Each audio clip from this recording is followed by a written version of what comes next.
All right, we're back at it here on the San Francisco 49ers Report. Chase Sr. hanging out here with you. Hope you're all getting set to have a fantastic weekend. We have another loaded show coming your way. It is Seahawks week, and let's get into it. Did the Niners catch a big break going into this huge Seattle game on Saturday night at Levi's Stadium? It will determine the 1 seed, home field advantage, first round bye, and the winner of the NFC West. Areas in which the Seahawks struggle, where San Francisco needs to take advantage and exploit, and some last-minute Niners injury news as well. It's all coming your way. A programming reminder first, though, going to be live tomorrow for our Seahawks-Niners watch party, the best place to experience a Niners game day outside of being at the actual game. Kickoff is set for 8 p.m. Eastern, 5 p.m. Pacific. We'll go live at least an hour before this game gets underway, so subscribe. Hit that bell icon, turn on your notifications. Therefore, anytime we do go live, anytime I push out a video like this, you'll get that push notification, and I hope to see all of the real ones there tomorrow night. Looks like the Seahawks are going to be down to their third string left tackle, protecting the blind side of Sam Darnold. Charles Cross, hamstring, has missed the last couple of games. His backup, Josh Jones, dealing with both ankle and knee injuries. He is also hurt.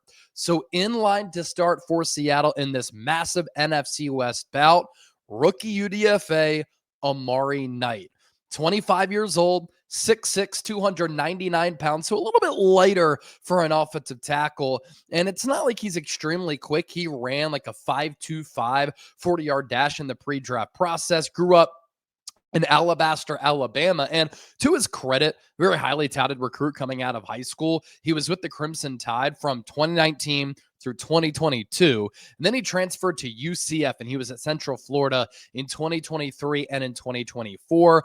Undrafted in the 2025 NFL draft. Also an older player, already 25 during his rookie year. He's played 3 games this year, and this would be big for a couple of reasons. Knight protecting the backside of Sam Darnold. When Sam Darnold is under pressure, he is prone to turning it over. The Niners are dead last in the NFL in sacks by a big margin. So Robert Saleh will definitely try to exploit, load up, and target that side of the line of scrimmage to try to generate pressure on Darnold, because that's been a difficult thing for the Niners to do with Nick Bosa and Fred Warner out. And I think these two teams are very evenly matched as far as strengths and weaknesses, right? And how they pit against one another. And with all this on the line and how good both of these teams are, a turnover could be the play, the moment that can turn and change this football game. And the Seahawks offense turns the ball over on 14.9% of their drives. That is the second highest rate in the NFL. So they've been prone to turning it over, just like Sam Darnold has been prone to giving the ball away. And over the last 2 months, Darnold and the Seahawks offense has been kind of average. We talked about this in our Niners Seahawks preview, which is up on the channel. I hope you all check it out.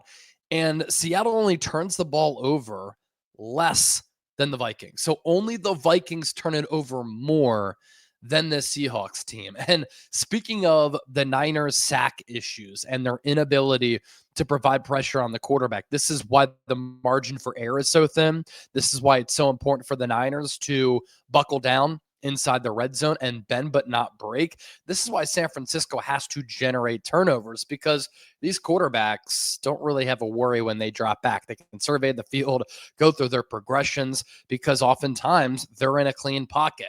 The Denver Broncos, for instance, have 64 sacks going into week 18.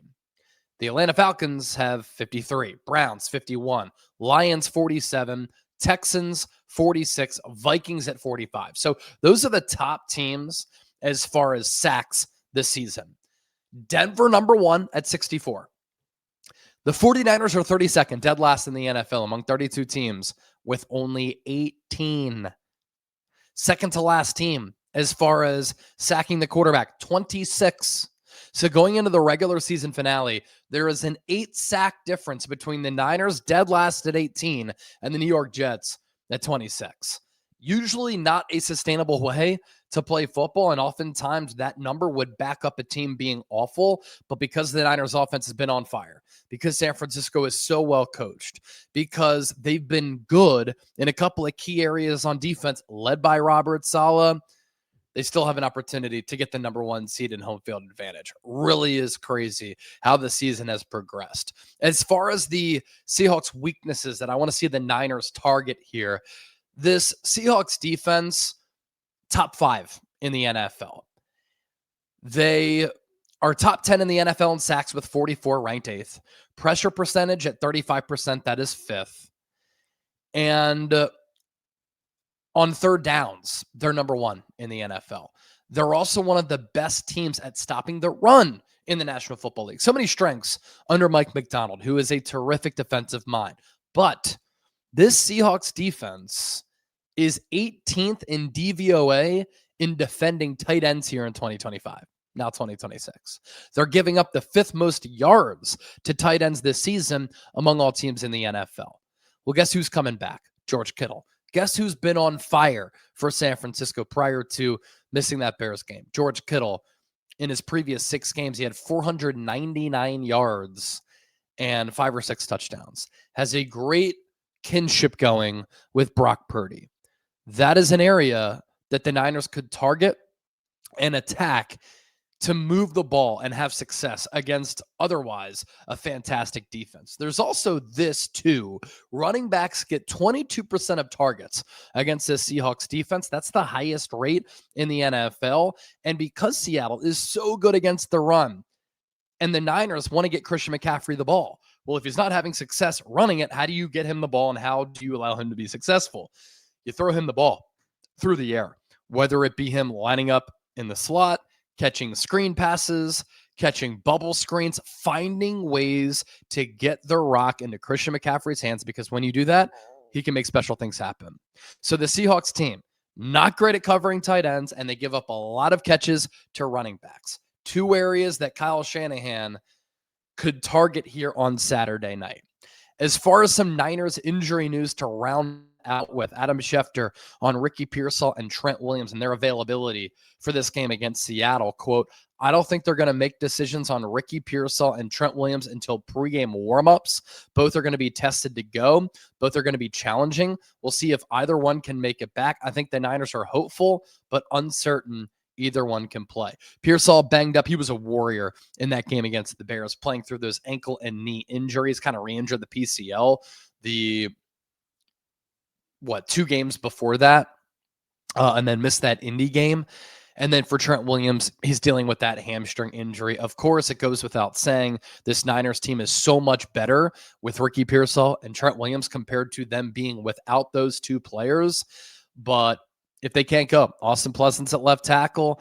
And then at the wide receiver spot, whether it's Mac Jones or Brock Purdy, like they've been dealing with a revolving door of different players at that wide receiver position. And it would help that the Niners get back George Kittle. But those decisions going to be made in the lead up to this game. And I imagine at the very last moment to see if Trent Williams and Ricky Pearsall can go. I don't think that Trent Williams plays in this game. I think it's hard for a 37-year-old dealing with a hamstring on a short week to play in this type of game, especially against this defense, knowing that you don't want to risk him to injury, given how important he is to this team.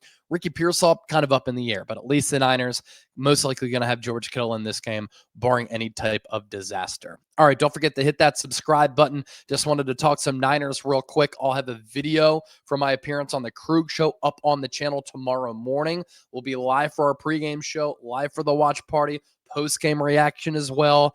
And then on Sunday, we might do a preview of the Niners' first-round wildcard matchup, depending on who they play. Obviously, if they win the game against Seattle, they wouldn't have a wild card game. They would have that first-round bye. Enjoy your Friday night. If you're watching this on Saturday, enjoy your Saturday.